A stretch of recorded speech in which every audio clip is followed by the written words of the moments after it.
Buenas noches, gringos. Buenas noches. Happy Halloween. Alan couldn't make it, so he sent his Mexican cousin.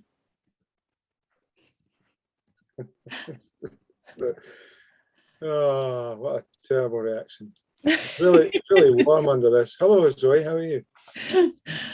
Oh. Apart from slightly shocked at my appearance. Just as well, the rest of the cameras are off.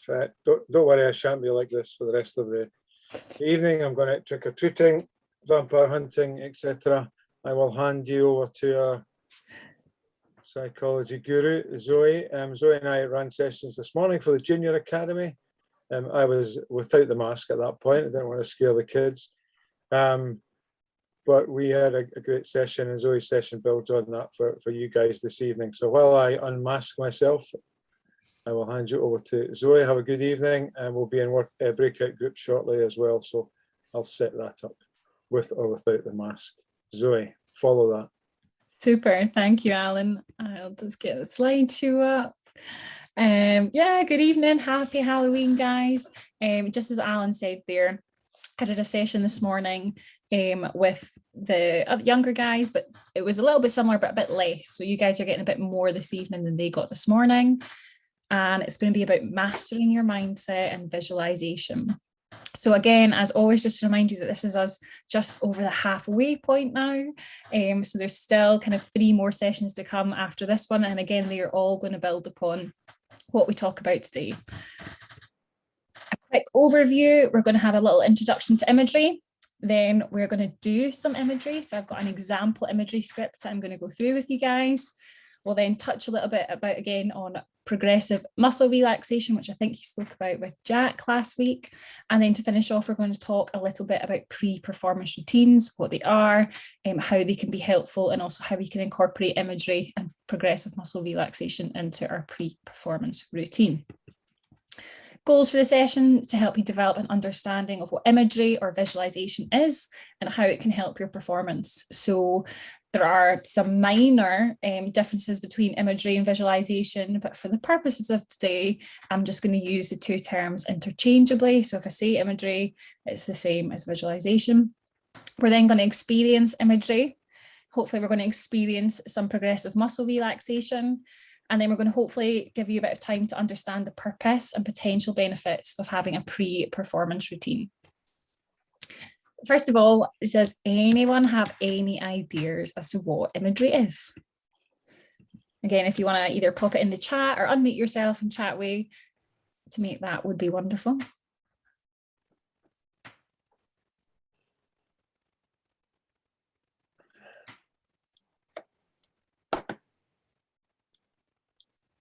Any ideas? Imagery, what is it? I think the imagery that they just saw, Zoe, has traumatized them all. Any guesses? Just slow on the typing, I think. There we go. Walking things through in your head, Cameron Mitchell. Yeah. Picture of how your race will go, says Sam. Visualizing your goals or what you want to make happen, says Elna. You go through something in your head. There we go. They were just slow at the typing. Imagining the outcome of the events. Yeah. I'm just ignoring Joe Walker. I did wonder.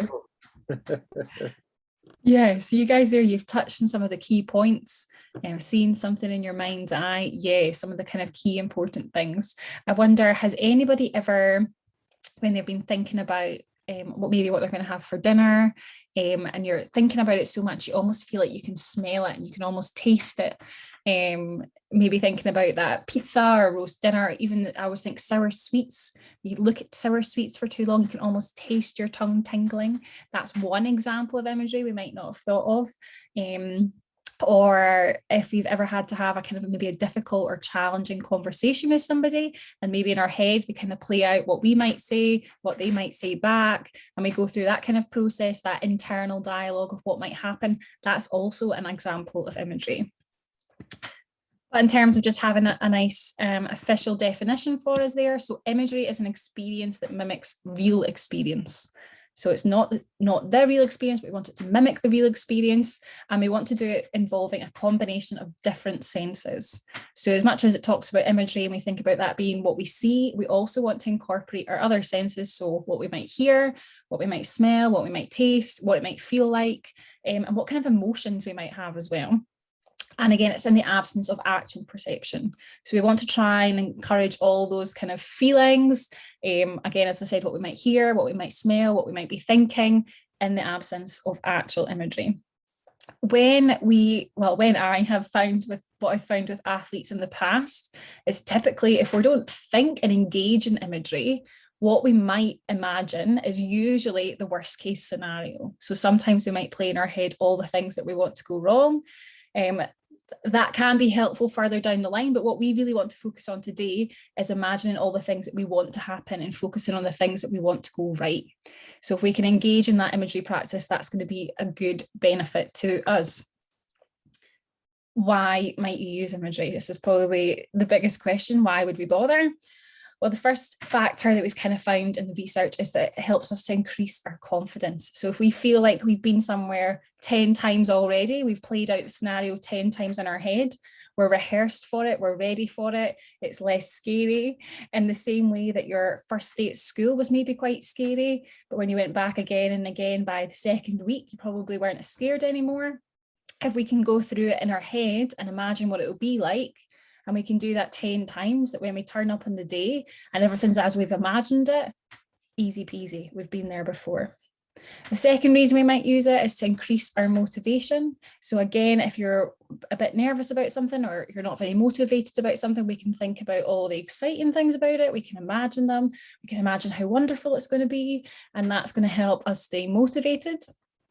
And then similarly to that, it's going to help reduce our anxiety and our worries. So if we've imagined it before, we've got something that we've thought about and we've thought through, we're going to be less anxious, we're going to be less nervous.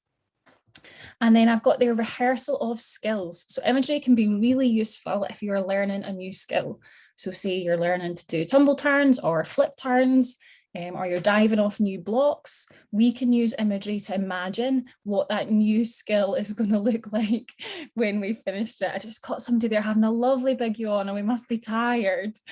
So yeah, rehearsal of skills. We can use imagery to imagine what these new skills we're going to learn might look like. And then lastly, I don't know why the icon is a little shark. I should have changed it after this morning, but I left it there. The important thing is that the more similar our imagery can be to real life, the bigger effect it's going to have on our performance.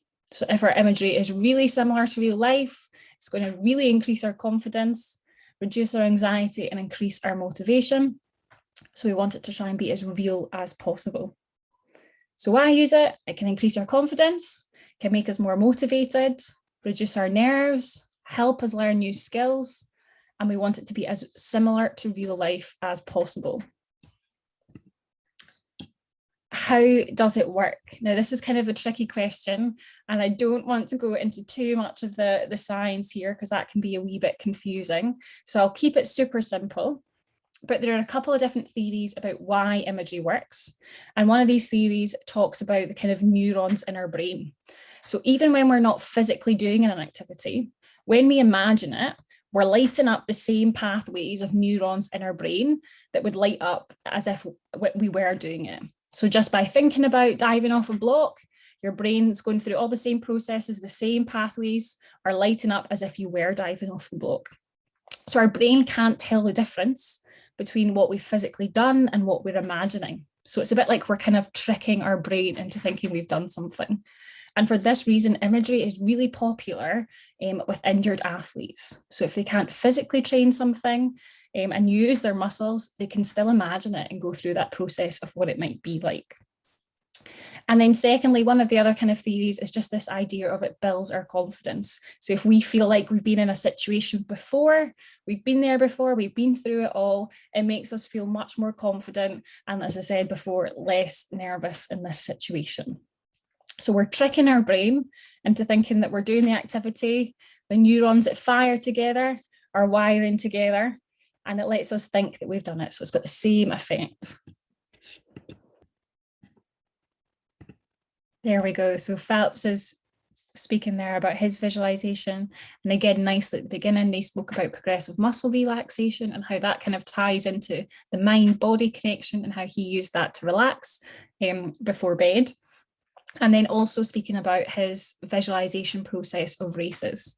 Again, you might notice there, and I said a little bit before, he would visualize every single scenario of what could go wrong. And that's great, but that's kind of further down the line. We kind of want to start focusing on the perfect scenario. So you can want to focus on that and then nail that down, and then you can move on to focus on what would we do if this happened.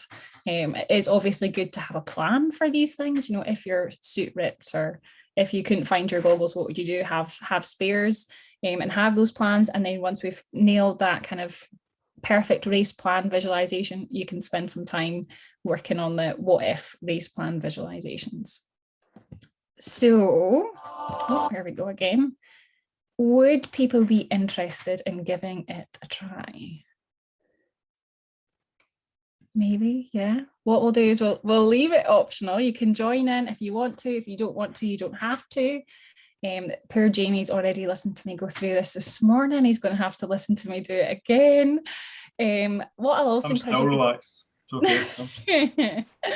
Yeah, so if you want to just make sure for this activity that you're sitting somewhere comfortably, and what I'll also say is if you want to turn your cameras off, please do that. I'll turn mine off. I found that doing this online with people, it can feel a bit strange if you know that I'm sitting staring at you. So I'll put my camera off in just a minute. But yeah, just make sure you're sitting comfortably, give it your best shot, try and imagine it, and we'll have a wee chat about it afterwards. So I'm going to have to jump out of this, I think. Turn my camera off. And we'll get going. So to begin with, if you want to just make sure, we're going to take 3 big deep breaths. So breathe in and out. Breathe in and out. And on this last one, I'd invite you to close your eyes or just soften your gaze. Breathe in and out.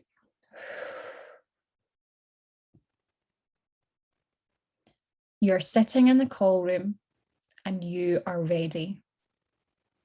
You can hear the beep of the starter and the roar of the crowd at the race before you, and it fills you with excitement. You can feel your heart beating through your chest. They call your name and it's your time. Shoulders back, chest out, and head held high, you walk across the poolside until you reach your lane. You can hear them cheering for you. Your heart is beating faster and faster. You slowly take off your layers and place them in your kit box, taking in the buzz and noise of poolside. Standing behind your block, the water looks calm and still, reflecting the light from above. You look to the opposite end of the pool, the flags, the wall. It doesn't seem far. You complete your final preparations. Your last priming exercises, a squat, a press, and some arm swings. Now everything is ready, your mind and your muscles. The whistle goes and you take your position. Toes curled, head down, you are focused, and the pool is silent. You can hear your breath as you wait for the beginning. The starter commands, take your marks, you ready yourself, you hear the beep, and with it you explode from the block strong and streamlined, barely making a splash as you enter the water. Powerful kicks propel you through the water and you are off. You break the surface with the tips of your fingers and begin your first stroke. It feels easy. The water slips off your skin as you glide through it. You know that you have trained for this moment. You know that you are ready for this race. You turn to breathe and hear the crowd as you inhale. You push harder. Each stroke becomes longer and stronger. Reaching forward, you stretch each stroke, squeezing what feels like all the energy and strength from every muscle over and over again until the wall becomes closer. You approach it at speed. One final stroke and you throw your legs over your head. Your arms stretch straight back into your streamline and you push off the wall hard and strong for a final time. Your strong kicks propel you to the surface once more. A final explosion into your stroke begins the last leg. You kick harder, pull stronger. The buzz of the crowd gets louder and your heart beats faster. You dig into your reserves, pushing yourself harder than ever before. You are focused. You are ready. Each stroke timed to perfection with poise and purpose. Stroke after stroke, you propel yourself forward, closer to the wall, closer to the finish. Into the red zone, you're almost there. Head down, kick into overdrive, reaching with every inch you lunge towards the wall and you smash it. You pop up instantly. Look to the scoreboard and you're overwhelmed with excitement. A PB and a win, exactly as you imagined it. You erupt with happiness. The noise of the crowd says it all. The pride builds inside you and you can't stop yourself from smiling. You were focused. You were ready. You made the time. You made this your time. You won.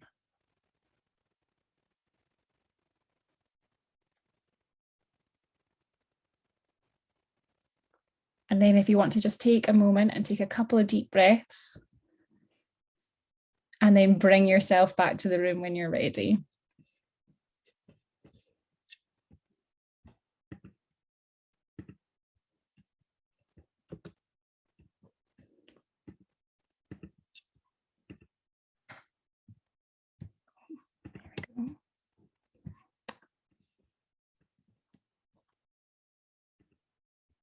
Okay, are we back? Our faces back? Some, yes. I don't know if we've got many faces back. Are people back? Do you want to give us a thumbs up if you are? Have we all gone to sleep? It's always my worry on a Sunday night. With a bit of imagery. We might all be snoozing. We've got one thumbs up. Some thumbs up. Excellent. Okay. I know that can be a little bit strange, especially if it's the first time you've done it. But if you want to just, we're going to pop into some breakout rooms now, and I've got some questions just for you to chat about. What was it like? Were you able to imagine it? Were some things easier or harder? And what event do you think it was? So I'll type those into the chat to everyone, and then I think hopefully Alan's going to put you into some lovely breakout rooms just to have a chat about that. All sorted, Joy. You'll be in groups of 4 or 5, so nice small groups for discussion. There are some coaches in there with you, but take responsibility for having a good conversation around those questions that Joy has put up, and I will open the rooms now.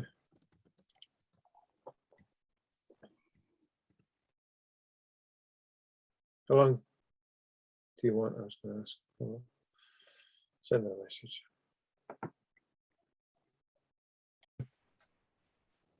Let's see. Good, good. Does anyone want to share what was spoken about in their group? Jill said, great discussion and roommate. Some have tried this and found it useful, others think it might be. Yeah. How about we try this numbers game on a from 0 to 5. 5, you were able to imagine it like it was happening right in front of you. 0, like you were not able to imagine it at all. How was that for you? 3, 4, 5. 4.5. There's always somebody uses a fraction. Easier to visualize. Yeah, swims easier to visualize. Another bit, some room. Yeah, 3s, some 2s, some 4s. Not many below 3. Yeah, that's good. 2 5s. Yeah. Did anyone find it weird? I was thinking it can be a little bit weird the first time. Yeah, it can be a little bit strange. So you're totally normal for finding it weird. were some bits easier to imagine?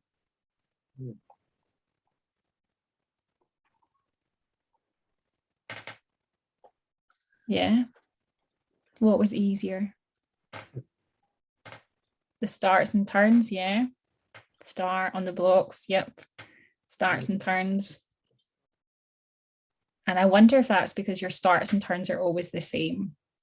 Do you know, or that bit, everybody always does a start and a turn, or a dive and a turn. The adrenaline when you dive in. Oh, some having physical sensations during, yeah. My group we had some butterflies in our tummy when we were thinking about being on the block. Yeah, some people finding that not the swimming part quite hard to imagine. I asked my group, is that because when you're swimming, you're not really thinking? You're just doing. Whereas I was kind of talking about what you might be thinking about when you were swimming. I wonder if that's why that was a wee bit tricky. Was there anything else that was quite difficult to imagine?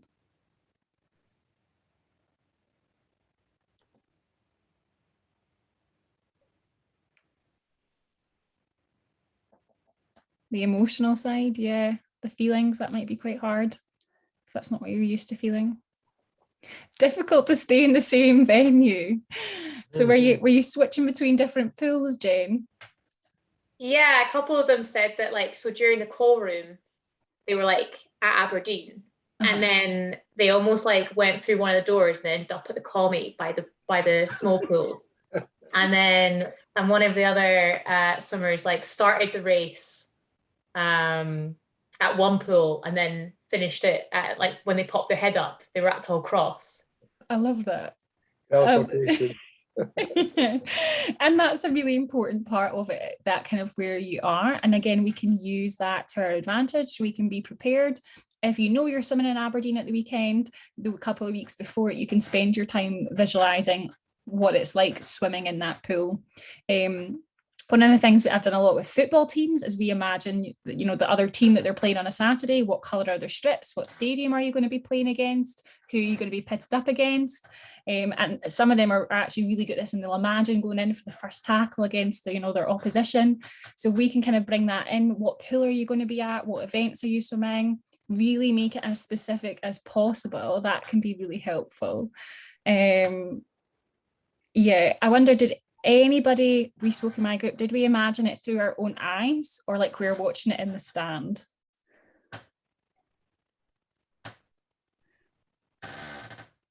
We got into discussions away about how some of them were finding it where they found them going themselves into like different wormholes of the trigger points of some of the words you were saying were taking them off in tangents. Okay. And then we went on about, I just recently read a book at the monk who sold his Ferrari, and it spoke about meditation and visualization as like watching traffic at the side of the road, like acknowledging cars going past, and then all of a sudden a Ferrari goes past, but not being dragged into the story of where they're going, who's in the car, how do they own that car, but being able to like acknowledge that the car had went and then come back to that center point again. And then we're talking about doing that with our eyes open, being aware of things going on. Like you can still visualize by watching, because you want to watch the other heats before you want to see what's going on, but you can acknowledge it but still come back to your center point. So we got quite deep into that. I love that. And I mean, that is mindfulness that you've described there. And as you say, I think sometimes people think about mindfulness and they think about closing your eyes and meditating, but it's not. It's being so present in the moment, acknowledging your thoughts, but not letting them kind of catch you or getting caught up in your thoughts. You're just kind of watching them go past. As you say, I love that, not getting caught by the Ferrari. Who owns the Ferrari? I'm going to use that and steal that. Thank you, Ross. But yeah, exactly. So we did it there as a practice with our eyes closed, but you can still do that kind of in the call room. Watch what's happening in front of you, but still going through in your head what you want to happen. Amazing. What a deep chat as well for Sunday night. I love it.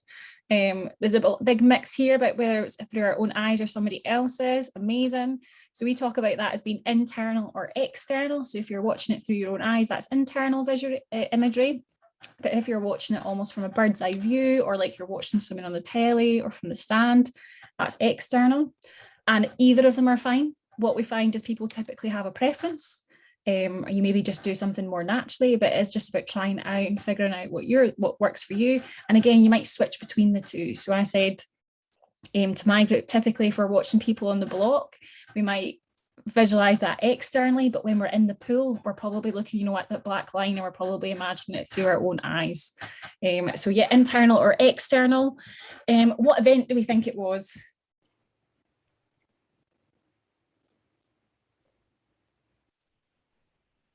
$100 fly, 50 free, 50 free, 100 free, 100 free long course. Yeah, 100 fly, 100 free. We've got a lot of side breathing fly swimmers. 200 breast. Yeah, I love loads of us in my group. It's the same, lots of different people. I'd actually written this for a 50 freestyler. So it just had that one turn, breathing to the side, but you can do it for anything. And again, as I said in my group, the really important thing with imagery is that it needs to be individual. And what I'll do is I'll share with Alan this script. And what I would normally do with an athlete is I would kind of go through a script with them, and then we say, okay, well, what does your pre-performance routine look like? How can we put that into this script? How can we make it more specific to you? What do you normally notice? What do you smell? What are you thinking about? What do you do after your race? And we would make it really specific, really individual. And then we'll go away and practice that, and then give that away to them to do it that way so that it suits you. 400 IM. Ooh. Found it useful going through the feelings of an event. I was terrified of and preparing the mindset to keep going and motivating yourself. Yeah, and that's again touching on one of the other things. That script there was quite a motivational script and was supposed to be kind of confidence building, and also to kind of help the client relax a little bit behind the block. She'd been there before, she knew she was prepared, she was ready for this. That was kind of a lot of the things that I was mentioning in it. If your purpose for having a kind of doing imagery is a little bit different, you might have had maybe more instructional things. You might be talking about your high elbows or how you want to reach forward, more technical points in it. But there weren't too many of those in that script. So again, we really can play about with these and make them as personalized as we like. Oh, I'm glad people kind of enjoyed that, hopefully. So some of the key points, as we've just kind of spoken about, you might have viewed it internally or externally. Both are okay. A mix is perfect. It's just about figuring out what works for you. There's going to be individual differences, as with anything in psychology, both in your preference and ability. Some people don't like imagery, and that's okay. What I would always say is try it a couple of times before you decide you don't like something. And again, there's going to be differences in ability. The more realistic we can make it, the better. So the more we can incorporate all those senses, the better the imagery is going to be, the more realistic it's going to be, the better the effect it's going to have. One of the things I find fascinating, Phelps in his books talks about the timing and how he could visualize it down to like the 100th of a second. That script I did there was nowhere near the right timing. I've never even tried it, but if you can almost visualize every single stroke, easier in some short distance events maybe than visualizing a 400 IM, that wouldn't be so fun. Yeah, but we want to incorporate all the senses and all the emotions. And obviously we want it to be the kind of perhaps acknowledging that you might have butterflies in your tummy, but in your imagery script, telling yourself that those nerves are normal and that you're excited to swim. So we can use it to bring in that kind of positive self-talk. And then lastly, as always with any skill, practice makes perfect. So the more we practice it, the better we're going to get at it. One of the things I said this morning to the group this morning was if we can kind of build into a routine, whether it's on a Friday night before training or before a competition, visualize what you might be swimming in the morning. If it is before a time trials, you can try it then. One of the things I did with one club was we did kind of a race simulation together, and we all went through an imagery script. We all went away and did our own race warm up, and then we went in and did a time trials, and that gave us that perfect opportunity to kind of go through the process as if it was race day. So that's us for imagery just now. We'll come back to it at the end. I'm only just going to briefly kind of, again, remind you of this that Jack spoke through with you last week. So progressive muscle relaxation, it's linked to imagery and visualization. We're still bringing in that mind-body connection that we have in imagery. It is, again, just a good way for us to relax, something else we can do before bed. Quite often what we try and encourage athletes to do is kind of pair up their visualization and then just go through a wee bit of progressive muscle relaxation. At the end, I've put a little YouTube link to somebody talking through a progressive muscle relaxation. And if we have time, which I don't think we will today, unfortunately, I was going to talk you through it. But again, Jack's little slide there that talks you through it is there as well for you to go back to and have a look at. Okay. Pre-performance routines. First question, does anybody have one? Yeah. If so, what's involved in it? What does it look like?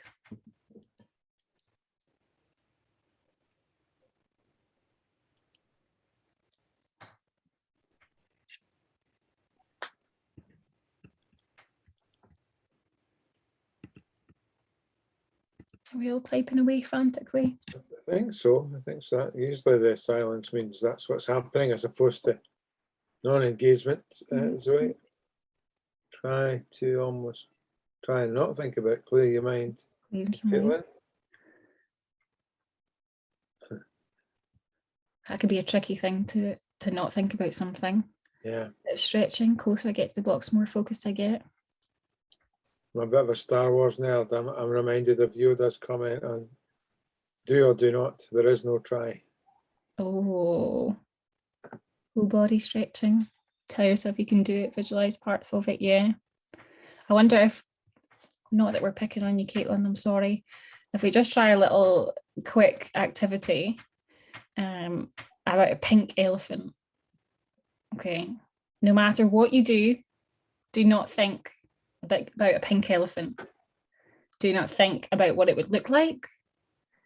I want you not to think about what it would smell like. Don't think about what a pink elephant would sound like. And definitely don't think about a pink elephant eating an ice cream. Yeah. Now, did anybody think about a pink elephant?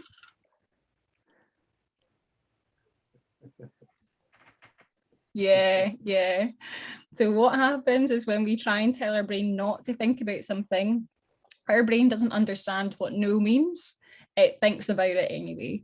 So that's one of the things there's no way not to. So we want to try and avoid this not thinking about something, and instead we want to focus our attention on something else. What else have we got here? Oh, Joe, you're going to be my best friend later on in this next slide, I think, about Rafa Nadal. Very structured and repetitive pre-performance routine, gives him a feeling of control. Important means some things aren't going to be in his control. Yeah, spot on, thank you. Yeah, and then we all thought about the pink elephant. Yeah, okay. Yeah, don't run in the corridor or stop. Doesn't work, does it? So a pre-performance routine is a sequence of task relevant thoughts and actions. So it's not just the physical things we do, but what we want to do is try and attach thoughts to it as well. So if your pre-performance routine already involves the same kind of 3 stretches, what we can do is attach 3 self-talk statements to those 3 stretches.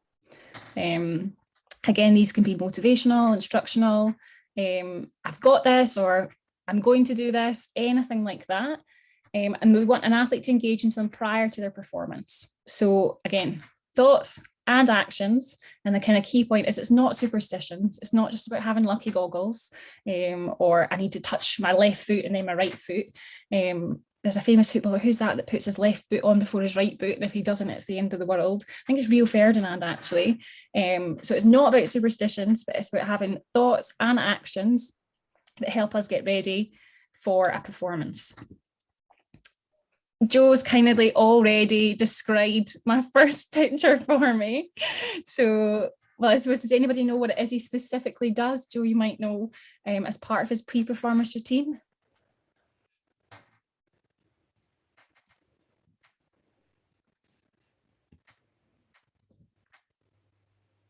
Anybody?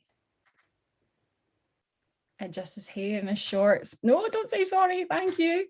Yeah, there's something about he has to tuck his hair behind his ears, ball in his shorts pocket. Oh, he doesn't step on the lines, I didn't know that. And there's a certain number of bounces of the ball he does as well. And if you watch him and it doesn't go quite right, he'll go through the whole process and do it all again. Oh, does he have to have his water bottles aligned too? Oh, see, I wonder if that's verging on superstitious rather than perhaps a pre-performance routine. But he's one example of an athlete with a pre-performance routine. I wonder, this photo on the right here, does anyone hopefully know what that is and what their pre-performance routine is?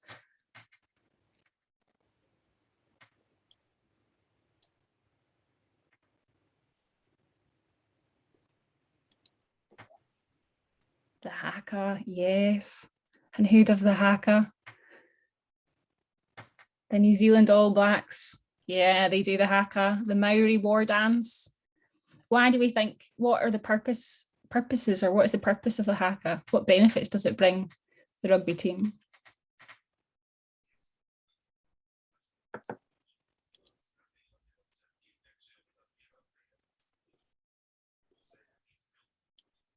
What does it do for them? Confidence, yeah, definitely build some confidence. Intimidation, yeah, I'd be pretty scared if people were doing that right in front of me. Intimidates the opponents, fills them with confidence. Somebody this morning nicely suggested that kind of brings them together as a team and gives them a purpose as well. And again, it gets them really fired up and really ready to, yeah, it builds adrenaline, Finlay, exactly. It gets them ready to go into this really physical battle that they're going to have with the other opponent, and they're going to have to run into each other and hit each other hard. So that's the haka. That's another example of one. And then in the middle there, do we know who that is? Do we know anything about his pre-performance routine?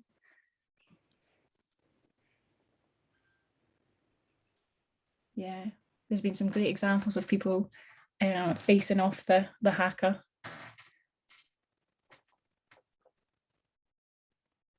It's a wee clue because his initials are on his trunks. It's jammers.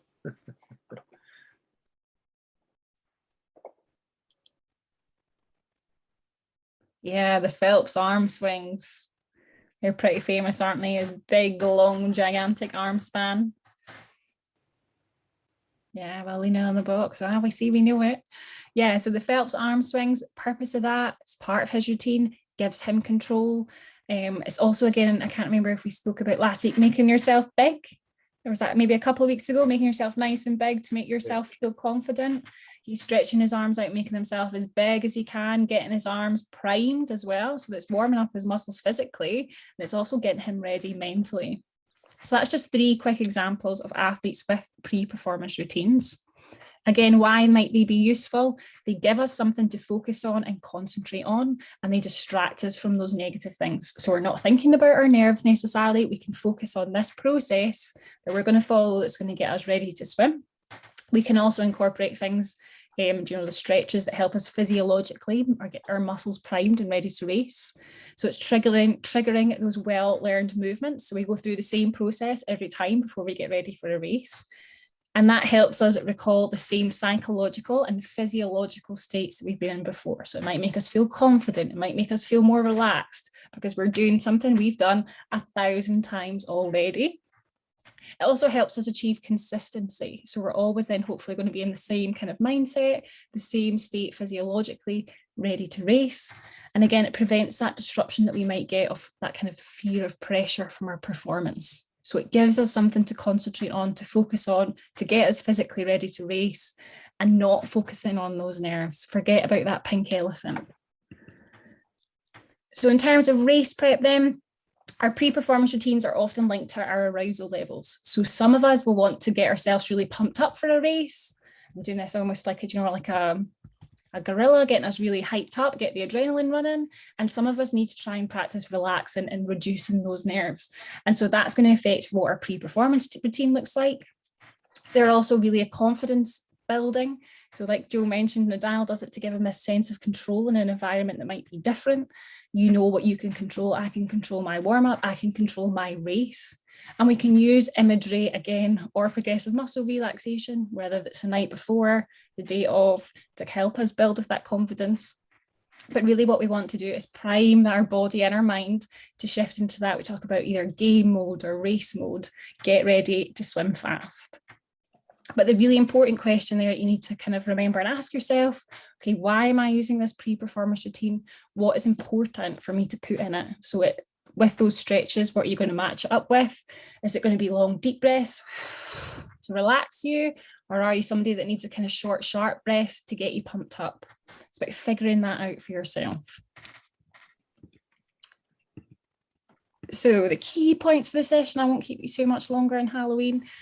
Imagery can be really helpful and help aid our performance and increase our confidence, but it does need to be personalized and it does require practice. Progressive muscle relaxation that you spoke about last week with Jack is one form of imagery that we can use to relax, and also that we can incorporate imagery into our pre-performance routine. Okay. I've just put some links there. I think the first one is an example of progressive muscle relaxation.